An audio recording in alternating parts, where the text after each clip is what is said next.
자, 오늘은 당신의 인생은 어디를 향하고 있습니까? 하는 주제로 말씀을 전하겠습니다. 오늘은 인생의 방향성에 대해서 말씀을 증거하려고 합니다. 내가 지금 어디를 향하여 가고 있느냐가 굉장히 중요합니다. 속도보다도 더 중요한 게 방향이에요. 방향을 잘못 잡으면 빠를수록 더 망하는 길로 갑니다. 그래서 오늘 아침에는 이제 우리가 말씀을 들으면서 내 인생의 방향을 바로 잡고 그 방향이 어디를 잡아야 돼요? 네? 하나님 계신 곳으로 방향을 잡아야 되겠죠. 하나님께 방향을 바로 잡고 달려가기로 오늘 방향을 바로 잡는 아침이 되기를 주의 이름으로 축복합니다. 오래전에 제가 이제 우리 교회에 와서 얼마 안 됐을 때 신방을 다니는데, 그때는 제가 이제 전체 신방을 다 다녔어요. 근데 저 곤지암에서 오시는 권사님이 계셨습니다. 이제는 지금은 돌아가셨는데요. 그래서 이제 거기까지 이제 신방을 갔어요. 곤지암 그 부근에 어디 저 안에 기억이 됩니다. 자, 그 신방을 갔다가 이제 돌아오는 길인데, 그래서 곤지암에서 이렇게 나와가지고 차가 이렇게 이제 판교 거기서 이렇게 틀어가지고 어떻게 고속도로가 좀 조금 복잡해요. 거기 들어와서 이제 서울로 와야 되는데 제가 피곤해서 잠깐 졸았어요. 차 앞에 있다가. 그러니까 이제 그 교구 목사님 운전을 하시고 이렇게 오는데 졸다가 깜빡 깼습니다. 다 깼는데 깨자마자 이정표를 딱 봤어요. 이정표를 봤는데 이 차가 거꾸로 가고 있는 거예요. 서울로 와야 되는데 저 대전 쪽으로 가고 있더라고요. 근데 더 심각한 문제는 이 운전을 하는 목사님이 지금 자기 어디로 가는 방향인지를 모르고 계속 가고 있는 거예요. 서울 가는 줄 알고. 그분도 좀 길눈이 어두운 사람이에요. 그 눈을 탁 떴죠. 제가 안 떴으면 아마 계속 한 대전까지 갔을지도 몰라요. 차가. 그래서 야, 차 거꾸로 간다 지금. 그래가지고 그 다음 엑시트에서 이렇게 나와가지고 이제 다시 서울 쪽으로 이렇게 돌아온 적이 있습니다. 이 길을 잠깐 잘못 뜨는 것은 뭐 이렇게 그렇게 큰 일은 아닙니다. 방향을 다시 바로 잡아서 목적지로 돌아오면 그만이죠. 그러나 이것이 우리의 인생길이라면은 굉장히 심각합니다. 우리의 인생길에는 이정표도 없습니다. 이게 10년을 달려갈 수도 있고요. 어떤 사람은 한평생을 달려갈 수도 있어요. 잘못된 길로. 한번 방향을 잘못 잡으면 하나님과는 반대 방향으로 한없이 세상으로 달려갈 수 있습니다. 언제 깨닫느냐가 중요한데, 그것도 어떤 분은 너무 늦게 깨달은 분도 있죠. 서울 저 목동에 가면 한 회사가 있다 그래요. 한 회사가 있는데 어떤 장로님이 운영하시는 회사인데 기화 하이텍이라 그럽니다. 이런 회사가 있는데 하여튼 저 가보지는 않았어요. 어떤 글에서 읽었습니다.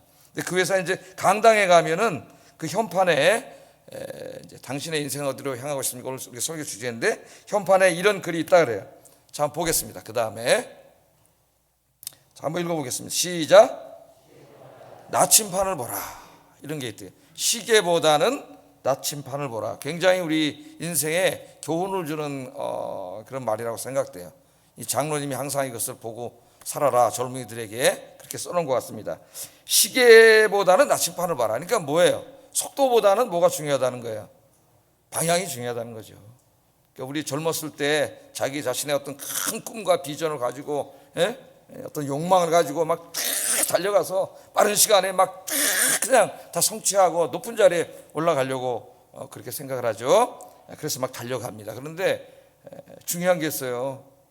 거기까지는 좋은데 그 달려가는 방향이 하나님과 반대 방향으로 달려가고 있다면은 잠깐 동안은 빵빵빵빵 달려갈지 모르지만은 곧 낭떠러지에 떨어집니다. 그건 망하는 길이에요. 망하는 길. 그래서 속도보다는 방향이 더 중요해요. 가끔 우리는 인생의 속도를 늦추고 내가 바른 방향을 가고 있는지 점검해 봐야 됩니다. 오래전에 이제 우리 지환이가 군대 생활할 때 저 부산 53, 4단 그 해운대에서 군악대로 근무를 했어요. 그래서 제가 그 면회 가느냐고 처음으로 해운대를 가봤습니다. 해운대 한 번도 안 가봤는데 면회 가느라고 그때 해운대를 가봤어요. 그래서 차를 몰고 막 달리다가 대전에 가면 대전쯤 가면 속도를 늦춰야 돼요. 이제 길눈이 잘 어둡고 저는 길을 잘 모르니까 쭉 가다가 팻말을 보고 어떻게 해야 됩니까? 대전에서 나뉘어요. 호남고속도로하고 경부고속도로 낮추는 거기서 막 쌩쌩 달아가다 한번 아차 하고 절로 잘못 들어가면은 부산으로 가야 되는데 딴 데로 갈 수가 있죠. 속도를 늦춰야 돼요. 빨리 달릴수록 점점 멀어질 뿐입니다. 우리 인생도 그와 같다. 그래서 오늘 말씀을 통해서 잠시 멈추고, 때로는 잠시 속도를 멈추고, 오늘 아침에 그런 시간이 됐으면 좋겠어요. 오늘 이제 신년 둘째 주입니다. 자기 인생을 한번 점검해 봐야 되겠다. 내 방향이, 내가 모든 걸 하려고 이제 올해 세워놓은 계획, 그 계획 좋은데 계획을 세우라 그랬습니다. 제가 스스로 개척하라고도 그랬고 열심히 일하라 그랬습니다. 그러나 중요한 거는 그 열심히 달리려고 하는 방향이에요. 방향이 어디를 향하고 있느냐가 중요해요. 어디를 향하고. 여기서 약간 각도가 잘못 벌어지면은 저 목적지가 한없이 멀리 벌어집니다. 그 방향을 오늘 점검하고 남은 인생을 잃어버린 세월 없이 하나님을 향하여 직진으로 달려가는 여러분 되기를 주의 이름으로 축복합니다.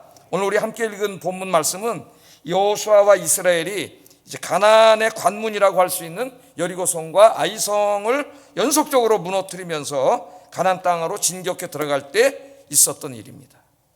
그러니까 여리고성을 들어갈 때 이제 그 여리고성에서 제일 강력한 성이 여리고성이었어요. 그 가나안으로 들어갈 때 여리고성이었어요. 하나님의 은혜로 이제 여리고성도 무너뜨렸죠. 아이성은 좀 작은 성이었지만은 한번 패배하고 그 다음에 이어서 이제 여리고성도 이렇게 무너뜨리게 됐습니다. 자, 지금 이 백성들이 막 사기가 충천해 있고 자신감도 막 넘치고 지금 막 이제 빨리 쳐들어가서 이제 저 땅을 다 차지하고 막 이렇게 들끓을 때예요.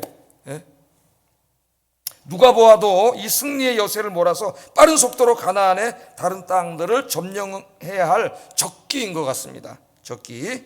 모두가 여호수아가 가나안 전쟁에 더욱 속도를 낼 것이라고 기대하고 있던 그때 여호수아가 웬일인지 전쟁을 멈춥니다.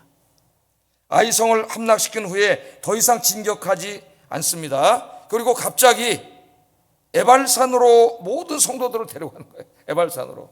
그러니까 이해할 수가 없는 거예요. 이거 군사학적으로도 이해할 수가 없고 상식적으로도 이해할 수가 없는 겁니다. 사람들이 볼 때는 때로 지도자가 어떤 길을 갈 때에 이 백성들이 도대체 이해를 못하는 경우가 있죠. 교회에서도 목사님으로 가려 할 때 성도들 이해를 못할 때가 있어요. 그래서 뒤에서 막 붕시렁거리고 막 이런저런 할 때가 있습니다. 자, 이 여호수아가 에발산으로 갈 때는 분명한 목적이 있겠죠. 그런데 이 이스라엘 백성들이 이거 이해하기가 좀 어려운 거예요. 왜냐하면 지금 여리고성이 무너졌습니다. 아이성이 무너졌습니다. 저 가나안 땅에 있는 다른 성들이 이 소식을 다 듣고 지금 저 애굽에서 나오는 한 민족이 엄청나게 강한 민족이 들어왔는데 여기 가나안 땅에서 제일 센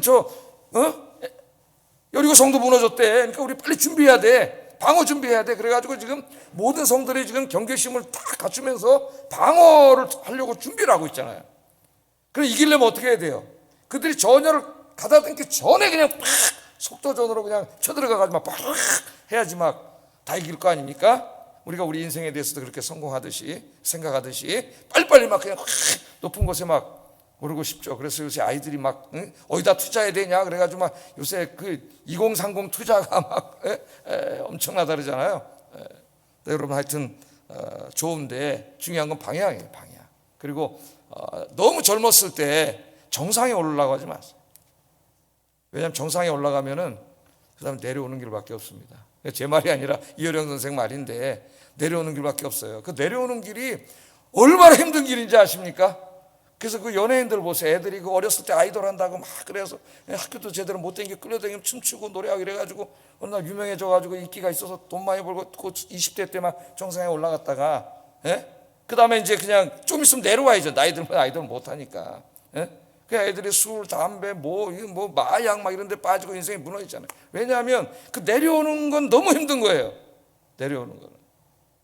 꾸준히 하나님 앞에 가는 거예요. 그래서 꿈은 이루는 게 아니라 그러더라고. 꿈을 이루면 그 다음에 뭐 할 게 없잖아요. 꿈을 이루면 뭐 할 거예요. 꿈은 계속 이루어 가는 거래요. 계속. 근데 더 중요한 게 뭐냐면 방향이에요. 방향. 어디로 가고 있느냐. 이 방향이 중요합니다. 자, 이 여호수아가 이제 에발산으로 모든 사람을 다 데려가니까 뒤에서 이제 사람들이 얘기했을 거예요. 야, 이 한가하게 지금 무슨 에발산에 왜 가냐 지금. 지금 저 눈앞에 보이는데 저 빨리 들어가서 저 가나안 땅 저 풍요로운 땅을 다 차지해가지고 땅도 우리 얻고 집도 짓고 이렇게 살아야 되는데 지금 눈앞에 보이는데 한가하게 에발산으로 간단 말이죠. 자, 여호수아가 이 중요한 시기에 누가 봐도 지금 이 중요한 시기에 빠르게 달려야 될 시기에 왜 달리던 걸 멈추고 에발산으로 갔을까요? 이 여호수아가 에발산에 가서 두 가지 일을 합니다. 그러니까 여호수아가 무엇을 했는가를 보면 왜 멈췄는가를 알 수가 있어요. 두 가지 일을 하는데 한 가지는 에발산에다 제단을 쌓고 하나님을 예배했습니다. 일을 하고요.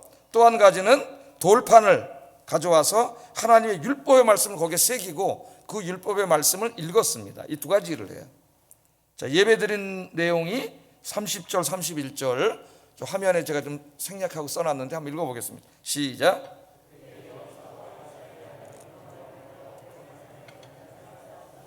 무리가 여호와께 번제물과 화목제물을 그 위에 드렸으며, 에발산에 가서 제일 먼저 한 게 이제 제단을 쌓고 하나님을 예배하는 일입니다.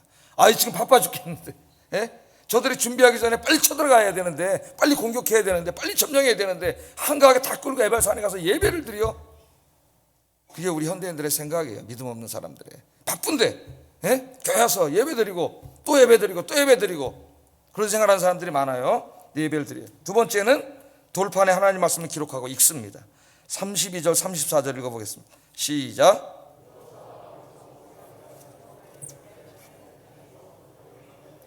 여호수아가 율법책에 기록된 모든 것대로 축복과 저주하는 율법의 모든 말씀을 낭독하였으니 아멘.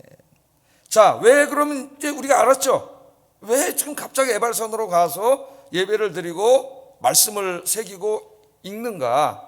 결론부터 말하면 이스라엘 백성들이 지금 잘못된 삶의 방향을 바로잡기 위함이에요. 바로잡기 위함. 자, 이스라엘 사람들은 이 풍요롭고 아름다운 곳을 얻으려면 더 열심히 빠르게 싸워야 한다고 생각하고 있습니다. 여리고 성과 아이 성을 함락시켰기 때문에 자신감도 넘치고요. 우리가 빨리 속도전을 내서 이걸 다 차지해야 된다고 그렇게 생각하고 있어요. 자, 이 가나안의 풍요를 보는 순간 그들의 마음이 지금요 점점 하나님이 아니라 가나안 땅에서 자기들이 누릴 수 있는 풍요 쪽으로 마음이 향하고 있는 거예요. 그거를 여호수아가 감지하고 있는 거죠. 지도자가. 하나님을 향하여 가는데 그 가나안 땅을 주신 하나님으로 삶의 방향이 정해진 게 아니라 가나안 땅을 보면서 그 젖과 꿀이 흐르는 땅을 보면서 그 가나안에 대한 탐욕과 욕심이 확 일어난 거죠. 마음속에 이스라엘 사람들이. 그러니까 갑자기 하나님은 절로 가버리고 가나안 땅이 마음속에다 장악한 거예요. 여호수아가 이거를 깨닫습니다. 어디서 깨달았느냐 하면은 아간 사건에서 깨달았어요. 아간 사건. 자, 여러분, 아간은 한 사람이 아니에요. 아간은 곧 이스라엘을 대표하는 이스라엘 전체의 마음의 상태를 보여줄 뿐만 아니라 오늘 우리 자신의 마음의 상태를 보여주는 사람이 아간입니다. 자, 이스라엘이 여리고 성이라는 큰 성은 하나님 무너뜨려 주셨어요. 이겼습니다. 두 번째 성은 아이 성은 작은 성이에요. 그런데 이 전쟁에서 1차전에서 졌습니다. 대패했어요. 왜 졌느냐? 나중에 하나님 가르쳐 주시는데 아간이라고 하는 한 사람 때문에 패배하게 돼요. 아간의 죄 때문에 패배하게 됩니다. 우리는 아간 그러면 굉장히 나쁜 사람이라고 생각을 하는데 아간은 우리 같은 사람이에요. 아간은 굉장히 성실한 사람이었습니다.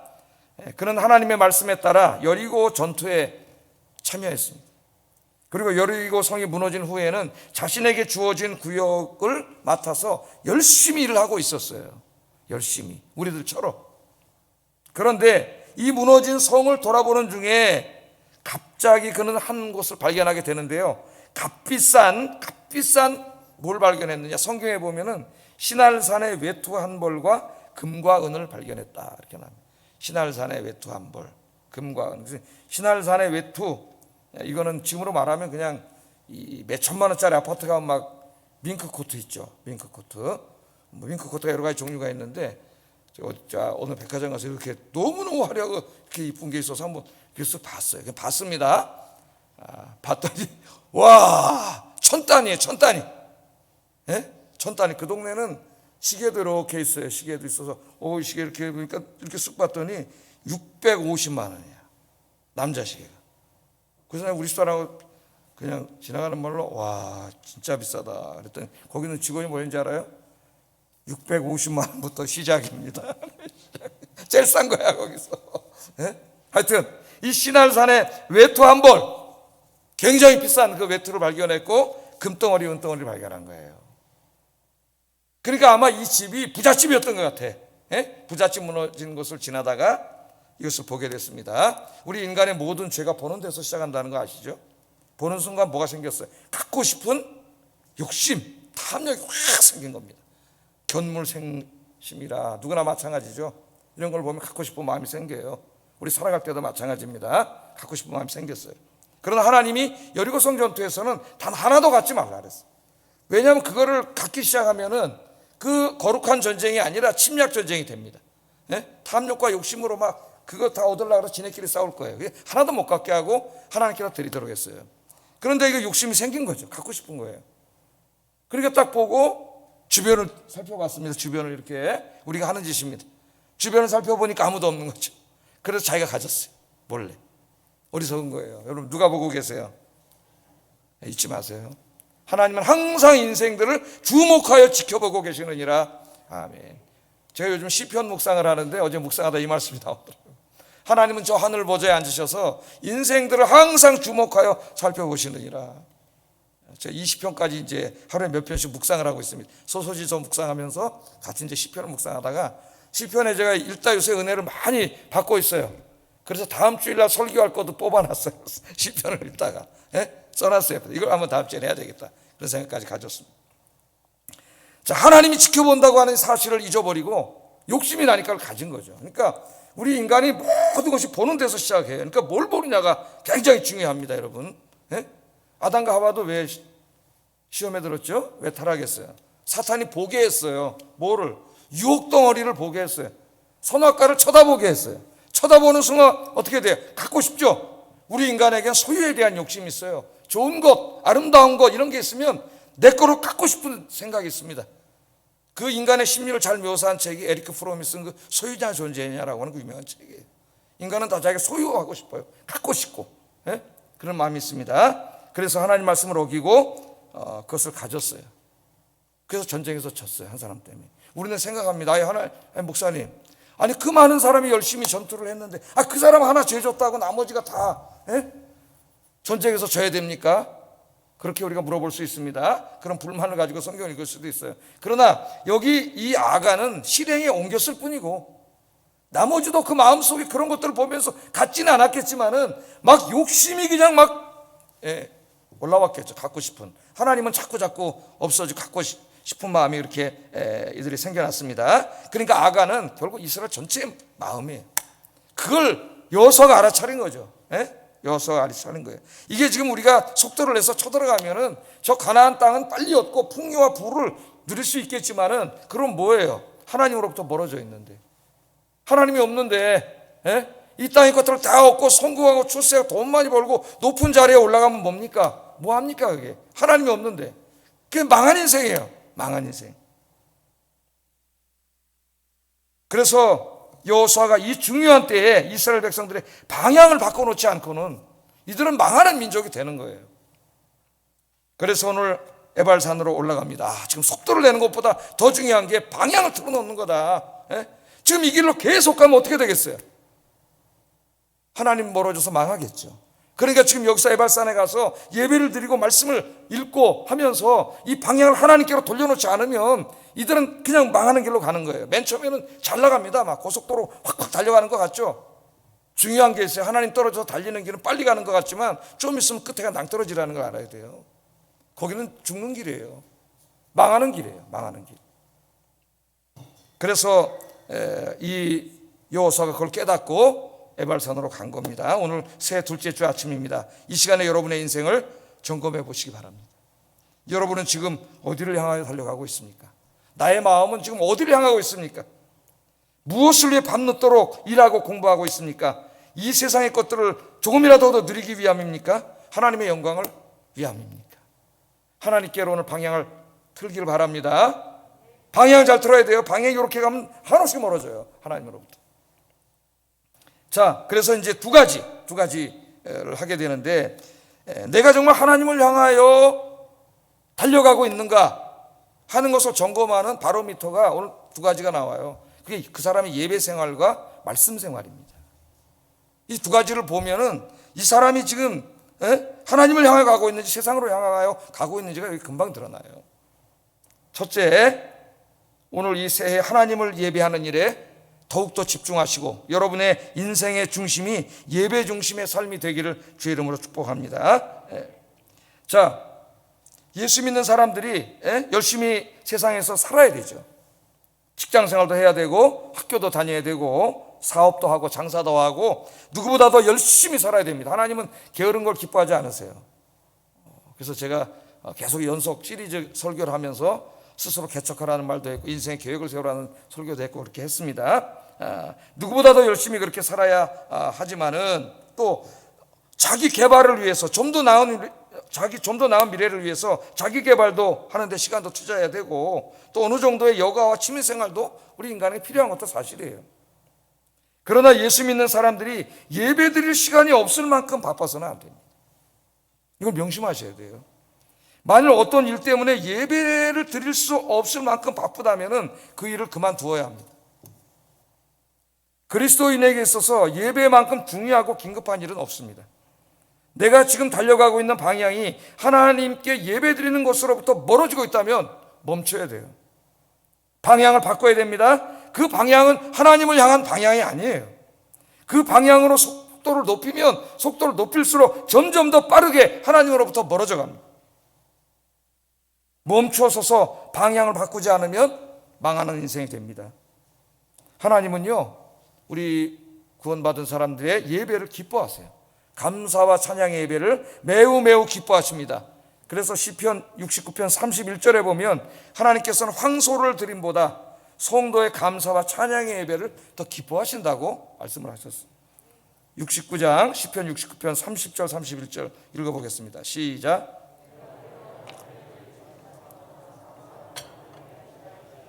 이것이 소 곧 뿔과 굽이 있는 황소를 드림보다 여호와를 더욱 기쁘시게 함이 될 것이라. 아멘. 우리가 예배 드릴 때 하나님 우리 예배를 기쁘게 받으세요. 그리고 예배 중에 임재하십니다. 임재. 하나님은 온 세상에 충만하게 임재하신다 그랬죠. 하나님이 충만하다는 말은 하나님이 이 우주를 지으셨기 때문에 우주 안에 하나님이 안 계신 곳이 없어요. 충만하시지만 특별히 하나님께서는 하나님을 예배하는 교회에 충만하십니다. 교회. 하나님께서는 교회에 충만하시면서 예배하는 자들에게 우리 하나님께서 복을 주세요. 예배자들을 만져주시고 치유해 주십니다. 또 그들의 병든 영혼을 치유해 주시고 힘들고 지친 영혼에게 새 힘을 주시고 절망한 영혼에게 희망을 주시고 낭망한 영혼에게 용기를 주십니다. 용기를. 그래서 내 삶의 방향을 보세요. 어디로 가고 있는지. 여러분 삶의 중심에 하나님을 두시고 하나님을 예배하는 올 한 해가 되고 평생이 되기를 주의 이름으로 축복합니다. 두 번째 내가 하나님을 향하여 가고 있는가를 점검하는 바로미터는 하나님의 말씀이에요. 하나님의 말씀. 예배를 드린 이후에 그냥 예배 드리고 헤어진 게 아닙니다. 여호수아가 뭘 했어요? 돌판을 가져와서 거기다가 하나님 말씀을 먼저 새깁니다. 32절 한번 읽어보겠습니다. 시작.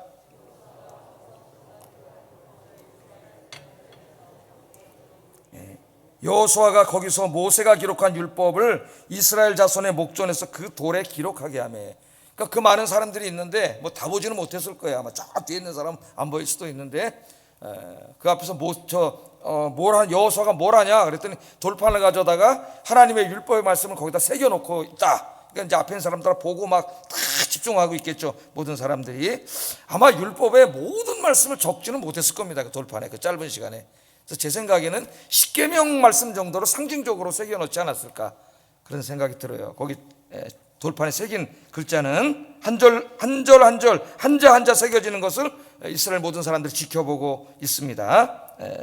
자, 이 행동은 앞으로 이스라엘 사람들이 가나안에 들어갔을 때에 무엇을 삶의 기준으로 삼고 살 것인가 하는 걸 결정하는 굉장히 중요한 상징적인 행동이에요. 그 돌판에다 십계명을 새기고 그 다음에는 이제 율법책을 두루마리책을 읽어요.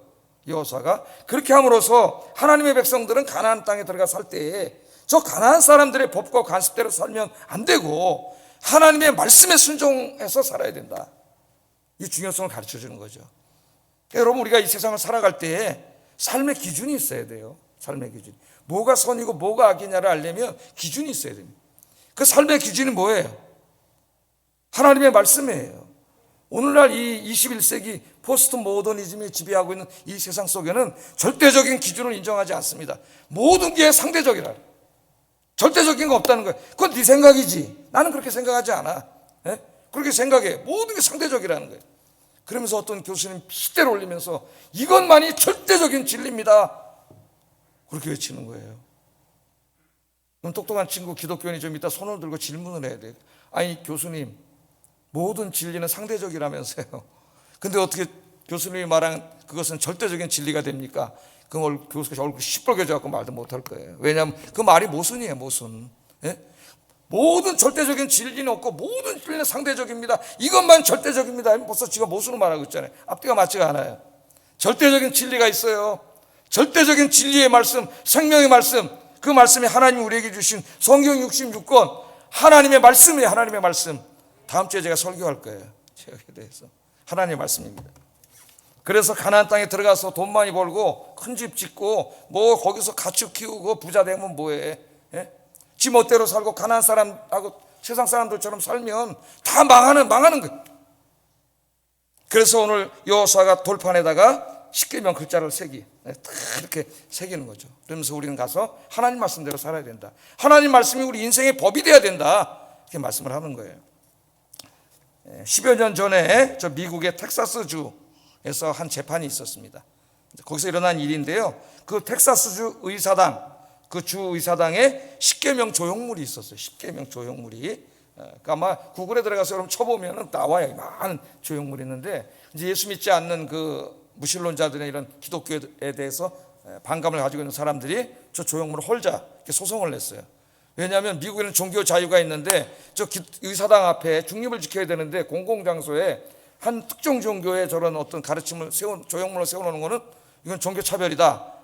그래가지고 이제 소송을 걸었습니다. 그래서 이게 소송을 하다가 결국 이제 대법원까지 올라가게 됐습니다. 미국에는 사회적인 모든 소송의 최종 결정은 대법원에서 하게 되죠. 우리나라도 지금 마찬가지인데, 한 사회가 자유사회가 되고 민주사회가 될수록 이 대법원 판사들이 굉장히 중요해요. 그 대법원 판사들의 성향에 따라서 미국의 표준이 바뀝니다. 모든 표준이 바뀌어. 지금 5대4로 트럼프가 제일 잘한 일 중에 하나가 마지막 퇴임하면서 좀 보수적인 대법원 판사를 하나 세워놓고 나가가지고 5대4가 됐어요. 5대4. 예? 그전에는 거꾸로 5대4를 해가지고 심각한 것이 많이 결정됐어요, 미국 사회에. 우리나라 지금 대법원은 어떠냐? 참 제가 뭐라고 말은 안 하겠지만은 기도 많이 해야 된다. 기도 많이 해야 된다, 이런 생각을 가지고 있습니다. 자, 어떤 결론이 날 것인가 모두가 숨죽이면서 판결을 기다리고 있었죠. 철거해야 된다는 사람들과 복음적인 기독교인들이 절대로 안 된다. 이 미국은 우리 조상들이 청교도들, 하나님을 믿는 경건한 성도들이 와서, 미국은 하나님 말씀을 기준으로 삼고 사는 나라, 하나님 말씀이 미국 헌법의 기초가 되는 나라, 그런 나라로 되게 해달라고 기도하고 우리가 세운 나라인데 이걸 헐면 안 된다. 이래서 이제 소송이 붙은 거예요. 이 재판의 대법원 책임자가 윌리엄 렌키스터라고 하는 대법원장이었습니다. 그는 텍사스 주 의사당에 있는 십계명 조형물은 철거하지 않고 거기에 있는 것이 옳다, 그런 판결을 내렸어요. 물론 기독교가 옳다 이렇게 할 수는 없겠죠, 미국 사회에서. 그래서 과연 그것이 공공 건물 안에 그런 기독교의 어떤 조형물이 서 있는 것이 과연 정교 분리의 원칙을 위배하는 것인가, 이런 이제 논리를 펴면서 그가 철거하지 않는 것이 옳다는 결정을 내렸습니다. 이 랭키스트 대법원장은 하나님의 십계명 조형물을 거기에 두라고 판결함으로써 하나님 반대 방향으로 가려던 텍사스를 다시 하나님 쪽으로 방향을 틀어놓았어요. 여러분도 가정에 돌아가서 점검해 보세요. 여러분의 자녀들과 모든 가족을 점검해 보세요. 하나님 말씀의 방향으로 가고 있는지. 이 판결에는 하나님의 말씀은 미국의 삶의 기준이 되어야 한다는 상징적인 의미가 담겨 있습니다. 우리 한국 교회도 이런 대법원장 같은 사람을 길러내는 교회가 돼야 되지 않겠는가. 좀 아쉬워요. 뭐 우리 교회도 마찬가지고. 여러분 기도해 주세요. 기도. 이 시간 여러분도 세속적 가치를 따라가던 여러분의 삶의 방향을 하나님의 말씀으로 돌려놓기를 주의 이름으로 축복합니다. 예? 또한 여호수아는 이 축복과 저주에 관하여 기록한 여호와의 말씀을 이 돌판을 새긴 이후에 하나도 빠짐없이 사람들 앞에서 읽습니다. 읽어요. 34절 35절 한번 읽어보겠습니다. 시작.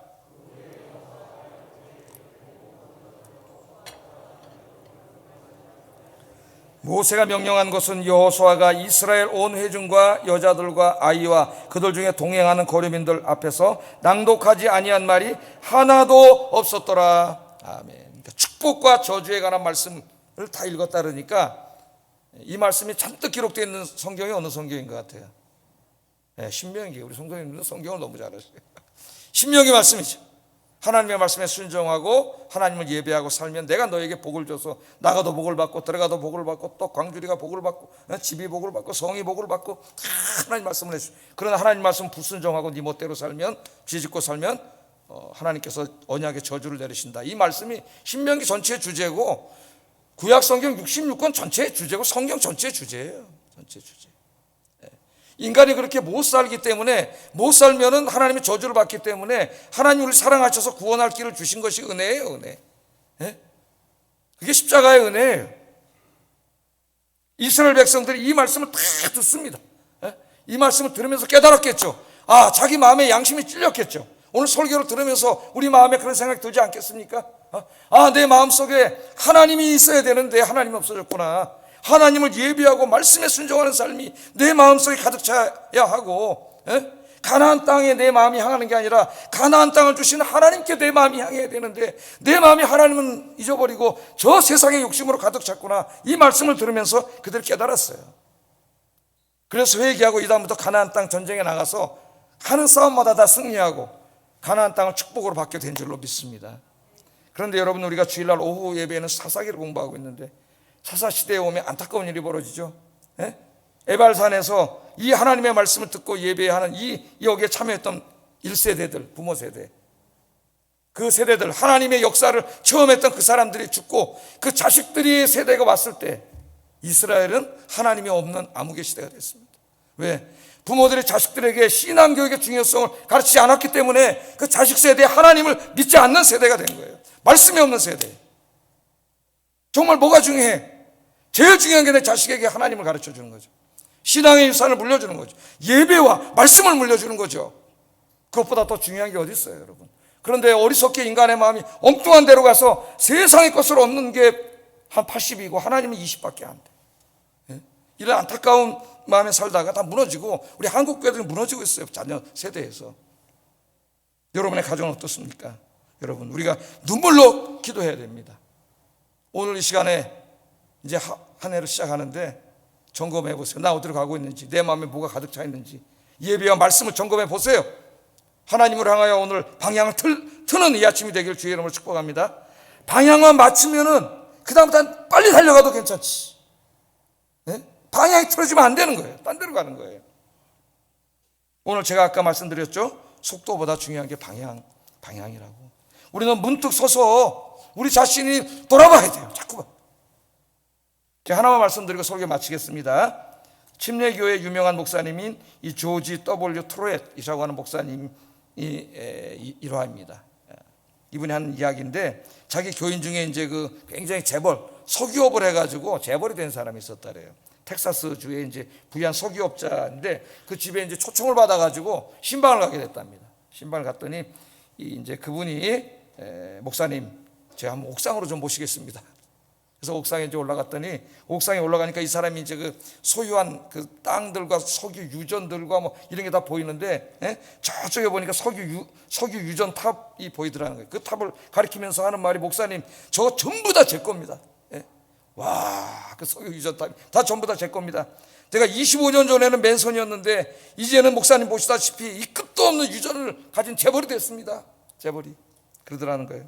그리고 계속해서 동쪽을 가리키면서 저 동쪽에 있는 저 많은 가축대 저거 다 제 겁니다. 서쪽을 가리키면서 저쪽에 있는 저 천여림 저 산 저게 전부 다 제 겁니다 목사님. 이러더라는 거예요. 그래서 이 트로엔 목사님이 그 말을 듣고 그분을 이렇게 안아주면서 얘기했대요. 성도님, 저 방향으로는 얼마나 가지셨습니까? 저 방향으로는 하나님을 향하여는 얼마나 가지셨습니까? 그렇게 얘기했다는 거예요. 이 목사님의 말씀을 듣고 이 사람이 당황하더랍니다. 돈을 버는 일에는 빠르게 달려왔지만 하나님을 위해서는 한 게 아무것도 없어요. 하나님을 위해서는 쓴 게 없어요. 그는 이제까지 하나님을 등지고 이 땅의 것들을 소유하려고 달려왔습니다. 그러나 하나님을 향하는 아무것도 없는 거예요. 그 부자는 목사님의 말씀을 듣고 부끄러워서 고개를 들지 못했다.